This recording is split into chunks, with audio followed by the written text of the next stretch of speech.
The Women's World Cup was in the southern French-speaking region of Wallonne for the fourth round, Flèche Wallonne. The 131.5-kilometre race would be based on 2 laps of a 66-kilometre circuit, featuring a total of 12 climbs. With the race finishing at the top of the fearsome Mur de Huy, however, the focus for many riders was how to stop world champion Marianne from taking an unprecedented 5th victory. It's of course a pity that Evelyn Stevens cannot be here, which is probably our best rider on this course. So she did beat Marianne this year. And yeah, we had to figure out another plan. I think if we go to the mirror with her, she's very difficult to beat. Evie did it last year, which was special, but I think the chances are better if, you find a way to get away without her. Tattiche specifiche non ci sono, l'unica speranza è di anticipare il muro di Huy per portare via una fuga. A lot of the teams have a strategy to be aggressive today. I think, before we've always just raced for second place, but today I think we're going out there to race for first. On the first circuit, a number of riders tried to get away, but the peloton was all together for the first ascent of the Mur, where the big names moved forward. True to her word, South African champion Moolman tried to put pressure on the rest by leading up the climb, but it was Elena Amjalusic from B-Pink that led over the top, and as the rest allowed the peloton to regroup, the Belarusian kept going. She rode alone for almost half a lap before being pulled back.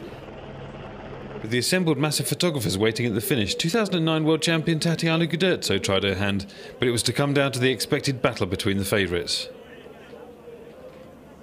Despite strong challenges from her rivals, it was Vos that came out on top again, taking her 5th victory in 7 years, with Elisa Longoborghini just out-sprinting Moolman in the race for second place. The world champion was in a state of near collapse as she slumped against the barriers, having given everything she had for the victory. 3rd place for Moolman, though, made her the first ever African rider to make a World Cup podium.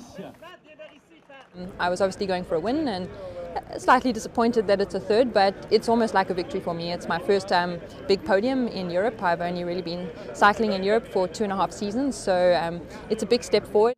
I need to thank my team and my teammates because they were amazing. They were in every attack, they were working really hard and they were burying themselves for me. I just wanted to do a good result for them and I hope they are happy with my 2nd place.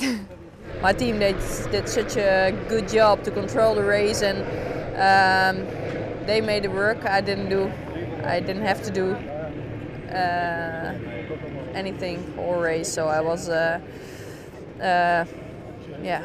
pretty easy at the Mur, but still, it's gonna hurt like hell. Vos increased her overall World Cup lead to a massive 90 points as the Women's World Cup heads into the summer. The next round will be the Tour of Chongming Island in China on the 12th of May.